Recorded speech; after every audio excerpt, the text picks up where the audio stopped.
સુરત સાયબરનું operation mule hunt. Cyber ફ્રોડના નાણાં પોતાના એકાઉન્ટમાં લેનાર 9 આરોપીની સુરત સાયબર ક્રાઇમ સેલે ધરપકડ કરી છે.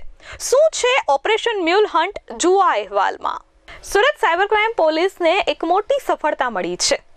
ઓપરેશન મ્યુલ હન્ટ વિરુદ્ધ એક કડક કાર્યવાહી સાથે પોલીસે 9 આરોપીઓની ધરપકડ કરી છે.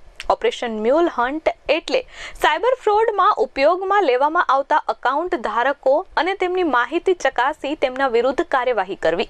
Cyber centre of excellence Gandhinagar દ્વારા સુરત શહેર પોલીસને શંકાસ્પદ મ્યુલ બેંક અકાઉન્ટમાંથી થયેલા એટીએમ અને વિથડ્રોલનો ડેટા પૂરો પાડવામાં આવ્યો હતો.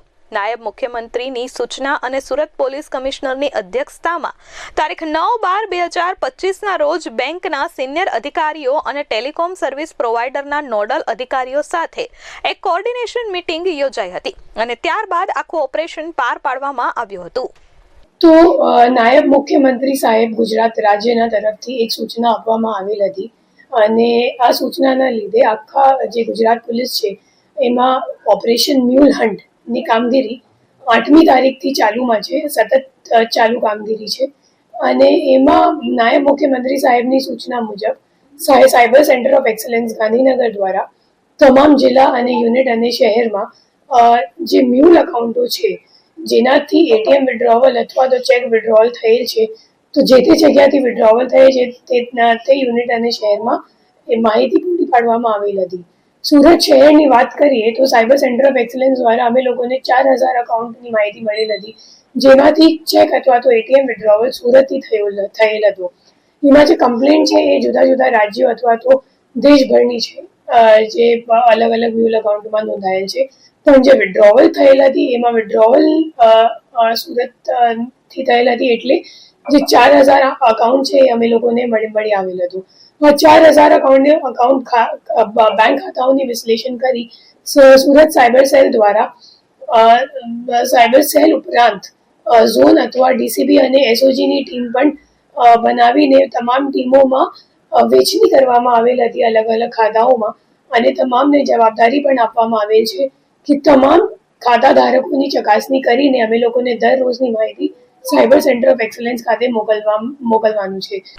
આ મીટિંગમાં સાયબર ક્રાઇમના ગુનાઓ અટકાવવા જરૂરી પગલાં લેવા અને ગુનાઓમાં ઉપયોગમાં લેવાયેલ બેંક ખાતાઓની માહિતી પૂરી પાડવા સૂચનાઓ આપવામાં આવી હતી. ટેલિકોમ સર્વિસ પ્રોવાઇડરને પીઓએસ દ્વારા ઇસ્યુ થતા સિમ કાર્ડ બાબતે વિશેષ તકેદારી રાખવા પણ જણાવાયું હતું. ગાંધીનગરથી મળેલા ડેટાના આધારે સરકારી, ખાનગી અને સહકારી બેંકો મળીને કુલ 68 બેંક પાસેથી મ્યુલ બેંક ખાતાઓની વિગતો એકત્ર કરવામાં સુરત સાયબર પોલીસને સફળતા મળી હતી. આ ડ્રાઈવની કામગીરી માટે સુરત શહેર સાયબર ક્રાઇમ સેલ ઉપરાંત તમામ ઝોન, ડીસીબી અને એસઓજી સહિતની જુદી જુદી ટીમો બનાવવામાં આવી હતી. તો આ જે કામગીરી છે છેલ્લા 5 દિવસથી ચાલુમાં છે અને આમાં અમે લોકોને ટોટલ 68 જેટલા બેંક અકાઉન્ટ્સની માહિતી મળી છે અને 68 બેંક અકાઉન્ટ્સના સામે અત્યાર સુધીમાં અમે લોકોએ 79 ફરિયાદો આખા સુરત શહેરમાં નોંધાયેલ છે. એમાંથી સાયબર ક્રાઇમ સેલ સુરત શહેરના સિવાય બીજા જે લોકલ પોલીસ સ્ટેશન છે એમાં પણ એફઆઈઆર લોન્ચ કરવામાં આવેલ છે. આજે તમામ કામગીરી છે એ સાયબર સેલમાં ઉપયોગમાં આવતા જે મ્યુલ અકાઉન્ટ છે એને અટકાવવા માટે અને એના જે મ્યુલ અકાઉન્ટ હોલ્ડર્સ છે એમના ઉપર ડેટરન્સ લાવવા માટેની આખી કામગીરી ચાલુ કરવામાં આવેલ છે. અને નાયબ મુખ્યમંત્રી સાહેબની સૂચના મુજબ કોઈ પણ ઇનોસન્ટ વ્યક્તિને હેરાન કરવામાં આવેલ નથી અને જે જેન્યુઇનલી ગુનામાં સંડોવાયેલ આરોપીઓ છે એમને જ પકડવામાં આવે છે.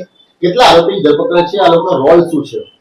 અત્યાર સુધીમાં અમે લોકોએ 23 જેટલા આરોપીઓની ધરપકડ કરી છે. એના સિવાય જે પણ કેસમાં 7 વર્ષથી ઓછીની સજા હોય એમાં અમે લોકો સીધું ધરપકડ કરી શકાય એમ નથી, તો એટલે આવા કેસોમાં નોટિસ પણ આપવામાં આવ્યું છે આરોપીઓને. શું રોલ હતો આ લોકો? કઈ રીતના પૈસા આવતા હતા આ લોકોના ખાતામાં? પ્રોફાઇલ શું છે આરોપીઓનો? જે આરોપીઓ છે મોટા ભાગે સુરતના છે અને અલગ અલગ વેપારમાં જોડાયેલ છે, જેમ કે કોઈક મજૂરી કામ કરતા હોય, કોઈ ડાયમંડમાં કામ કરતા હોય, તો અલગ અલગ જુદા જુદા વ્યાપારમાં એ લોકો કામ કરે છે. અને એના સિવાય મોટા ભાગના જે અકાઉન્ટ ધારકો છે એ લોકો કમિશન ઉપર અકાઉન્ટ લઈને પછી પોતાનો જે અકાઉન્ટ છે જે સાયબર ક્રાઇમનો જે પ્રોસીડ આવે, જે રકમ પૈસા આવે એને ઠેકાના લગાડવા માટે એ લોકો કામ કરે છે અને અકાઉન્ટ હેન્ડલર તરીકે કામ કરે છે. મહત્વની વાત છે કે સુરત સાયબર સેલને 3921 બેંક એકાઉન્ટની માહિતી ગાંધીનગર સાયબર દ્વારા પૂરી પાડવામાં આવી હતી, જેમાંથી અત્યાર સુધીમાં 3046 ખાતાઓની ચકાસણી કરવામાં આવી છે અને 68 એકાઉન્ટમાં સાયબર ફ્રોડની પ્રવૃત્તિ થઈ હોવાના કારણે 79 જેટલી ફરિયાદો દાખલ કરવામાં આવી છે. આ ઉપરાંત આ બેંક એકાઉન્ટના 23 જેટલા હોલ્ડરોની પણ ધરપકડ કરવામાં આવી છે. બીજી તરફ બેંક ખાતાની તપાસ દરમિયાન જે કેસમાં 7 વર્ષથી ઓછી સજાની જોગવાઈ હોય તેવા 1638 લોકોને નોટિસ પણ ઇસ્યુ કરવામાં આવી છે.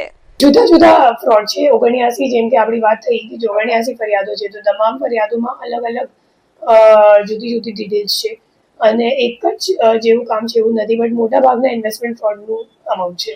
આજે આરોપી પકડાયા છે મૂળ એકાઉન્ટ ધારક વાળા છે, પણ મુખ્ય આરોપી કોણ છે જે મોટે તંત્ર ચલાવે છે અને રૂપિયા જેના ખાતામાં જાય છે? એમાં શું છે, સાયબર ફ્રોડ આચરવા માટે તમને સિમ કાર્ડ અને બેંક ખાતાઓ બંનેની જરૂરિયાત હોય અને જે મુખ્ય આરોપીની તમે વાત કરો છો એ ફક્ત તમે અકાઉન્ટ હોલ્ડરની ચકાસણી કરો એનાથી નહીં ખબર પડે. હવે જે 79 જે FIR નોંધાયેલ છે એમાં દરેક કેસમાં અમે લોકો ડીપને જઈને તપાસ કરશું તો દર કેસમાં અલગ અલગ કિંગપિન મળશે. એવું નથી કે તમને તમામ બેંક જે ખાતાઓ છે એમાં એક જ કિંગપિન મળશે. કદાચ થઈ શકશે, કેમ કે આવા કેટલા બધા કેસ થયું છે કે જેમાં 10 થી 11 અકાઉન્ટમાં એક જ અકાઉન્ટ હોલ્ડર મળી આવેલ છે, કોઈ પણ લેયરમાં, એક પહેલા લેયરમાં કે બીજા લેયરમાં કે ત્રીજા લેયરમાં. બટ કિંગપિન ખરેખર તમામ 79 ફરિયાદમાં અલગ અલગ તમને મળશે અને એ પોલીસની તપાસમાં સામે આવશે. પોલીસે સાયબર ક્રાઇમ સામે આ કાર્યવાહી કરી મ્યુલ એકાઉન્ટ હોલ્ડર્સને સ્પષ્ટ સંદેશ આપ્યો છે કે તેઓ સાયબર ગુનાઓમાં સહભાગી ન બને. આ ઓપરેશન મ્યુલ હન્ટ સાયબર ફ્રોડની ચેઇનને તોડવામાં અને મુખ્ય આરોપીઓ સુધી પહોંચવામાં એક નિર્ણાયક પગલું છે.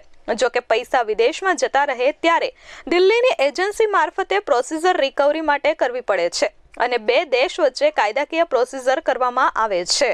મ્યુલ એકાઉન્ટ એટલે જે સાયબર ક્રિમિનલ્સ છે તો એ પોતાની અકાઉન્ટ પોતાના નામ ઉપર અકાઉન્ટ લઈને સાયબર ક્રાઇમના જે પૈસા છે એ નથી પોતાના ખાતામાં નાખતા. એ લોકો બીજા કોઈ પાસેથી બેંક અકાઉન્ટ લઈને પછી એમાં ટ્રાન્ઝેક્શન્સ કરે છે.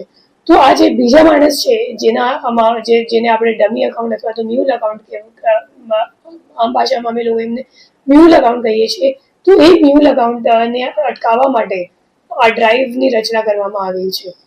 મેમ, આપણા જે ફ્રોડ થાય છે એ ફ્રોડના રૂપિયા વિદેશમાં ચાલ્યા જાય છે, પણ વિદેશની અંદર કેટલી એક્ટિવિટીઝ એવી હોય છે કે એ લીગલ હોય છે, ઇન્ડિયામાં ઇનલીગલ હોય છે, તો એ રૂપિયા રિકવર કરવા માટે કઈ રીતની પ્રોસેસ હોય છે?